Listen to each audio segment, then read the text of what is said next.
কাশের বনে শরতের হাওয়া, আর মাত্র হাতে গোনা কয়েকদিন। চলছে জোর কদমে প্রাক পূজা প্রস্তুতি। কোথাও নিত্য নতুন থিম, আবার কোথাও সাবেকিয়ানা। সেরা হওয়ার লড়াইয়ে কেউই পিছিয়ে নেই। কখনো একচালা, আবার কখনো 5 চালা প্রতিমা তৈরি করে মায়ের আরাধনা করা হয়। আজ জেনে নেব কার হাত ধরে এই 5 চালা প্রতিমার প্রচলন।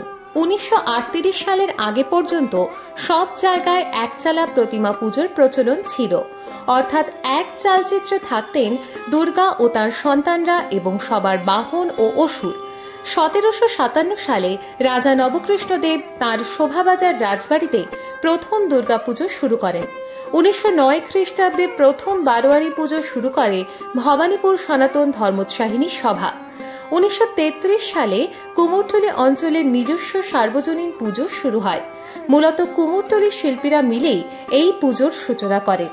গোপেশ্বর পাল ছিলেন এই পুজোর প্রতিমা শিল্পী। কুমারটুলির পুজোর সভাপতি ছিলেন হরিশঙ্কর পাল। 1938 সালে তিনি সভাপতির পদ ছেড়ে দিলে সেই সময় নেতাজি সুভাষচন্দ্র বসুকে এই দায়িত্ব দেওয়ার জন্য অনুরোধ করা হয়। সেই সময় সব জায়গায় যেহেতু এক চালার প্রতিমা পুজোর প্রচলন ছিল, তাই নিয়ম মতো কুমোরটুলি সর্বজনীন মণ্ডপেও চলে আসে এক চালার প্রতিমা।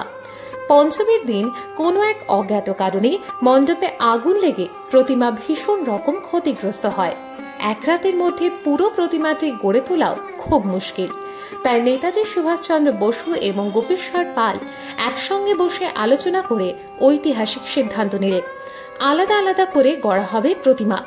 গোপেশ্বরবাবু গড়লেন দুর্গার প্রতিমা এবং অন্যান্য শিল্পীরা গড়লেন লক্ষ্মী, সরস্বতী, গণেশ এবং কার্তিকের প্রতিমা।